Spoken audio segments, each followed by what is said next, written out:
In this video, I'm going to talk about hard money loans. I have a love-hate relationship with hard money loans.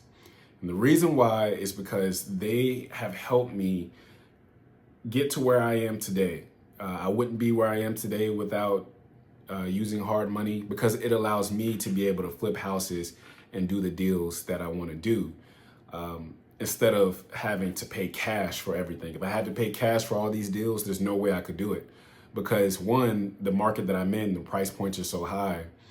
I can only do so many deals if I were to pay cash. Hard money allows me to do as many deals as I want because I'm getting a loan on the majority of that purchase price. So that's why I love hard money.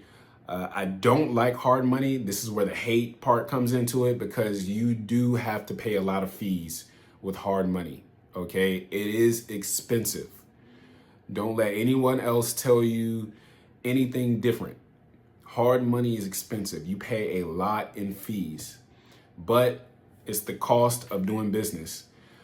This is the way I look at it. I would rather pay fees than not make any money at all, because that's what it definitely comes down to. It comes down to that at the end of the day. I would rather pay fees and make six figures on a deal versus, not paying fees and not making six figures on a deal.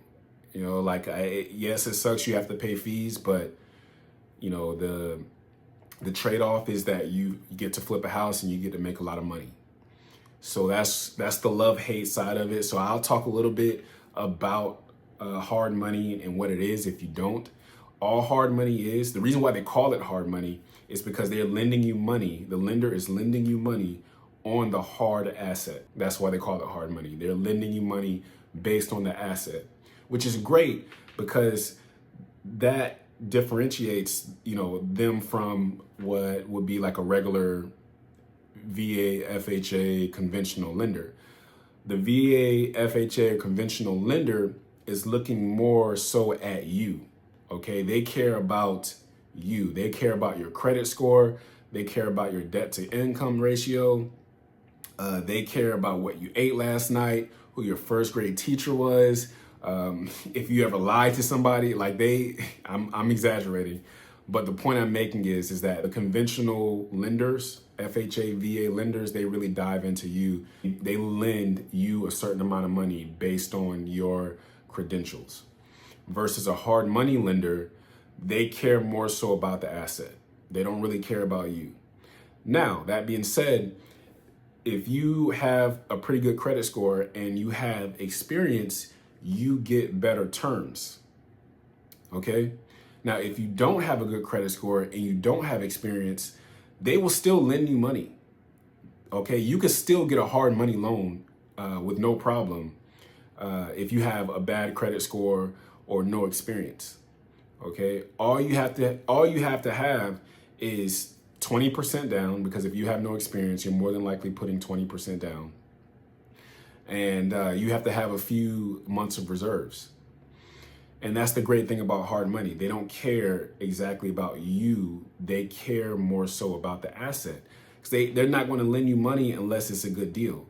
And that's a great way to know if you have a good deal. If you're not sure if you have a good deal or not, send it to a hard money lender and ask them if they will lend you money on this deal. Because they're not going to lend you money if the property will not make a profit.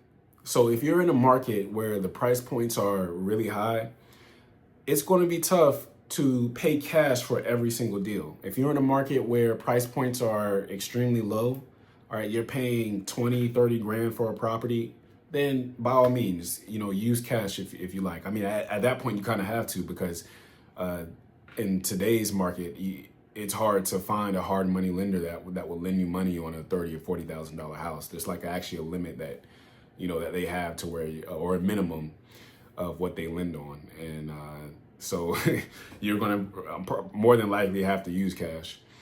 But when you're in those higher price point markets, those hard money lenders allow you to be able to do multiple deals. And you make a better return, honestly, instead of paying all cash on properties. If you leverage and borrow money to do these flips, you get a higher return. because all you're doing is putting money down on the property.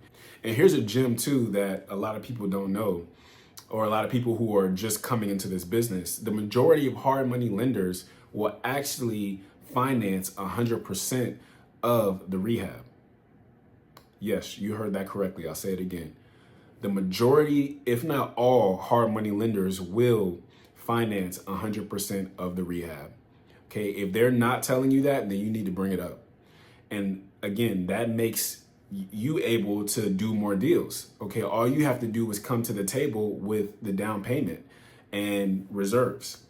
If you have experience, if you have a good credit score, you will get better terms. If you don't have a good credit score and you don't have experience, you won't get the best terms. I know I said that earlier, but I want to reiterate that. Right now, as an experienced investor, I'm paying between 9 and 10% interest rate and 1 and 1.5 points. That's what I'm getting currently. And it really just depends on the deal as well. There are some deals that, I can get better terms than others. But as a new investor, if you're coming in and you are a newbie, you don't have experience, even if you have a good credit score, the experience part is really the huge factor. You're probably going to have to put down 20%, sometimes 25%, and you're looking between 12 and 13% interest rates with 3 points. And I know it's blowing your mind, right? Like you're probably thinking, who in the hell is going to want a 13%, 12% interest rate? Okay, who is going to want to put down 20%? Like that is mind blowing. That's mind boggling. That's so much money. That's a lot of fees that you have to pay. Trust me, I get it. And when I first started, I thought the same thing. But if you have a deal, you are not going to pass, at least I hope you don't, you are not going to pass up a deal just because you have to pay or put down 20% or pay a lot of money in fees. Especially if it's a deal, once you include those expenses in your underwriting and you make $80,000, it shouldn't matter. It really should not matter. Okay, so don't let anyone talk you into, hard money, you got to pay so much in fees. No, why would you pay that much in fees? Don't listen to that. If you have an opportunity to make 80,000, 90,000, 100,000, 150,000, and you're going to pass that up just because you don't want to use hard money, then I don't know what to tell you. You have issues. You have something's wrong with you. So use hard money, leverage it. Like I said, I have a love-hate relationship because I would not be where I am today without hard money. But at the same time, you do pay a lot of fees. It is what it is. It's the nature of the beast. Just deal with it and just take advantage of opportunities that come your way. Take advantage of the hard money, okay? Because hard money will allow you to scale your business, okay?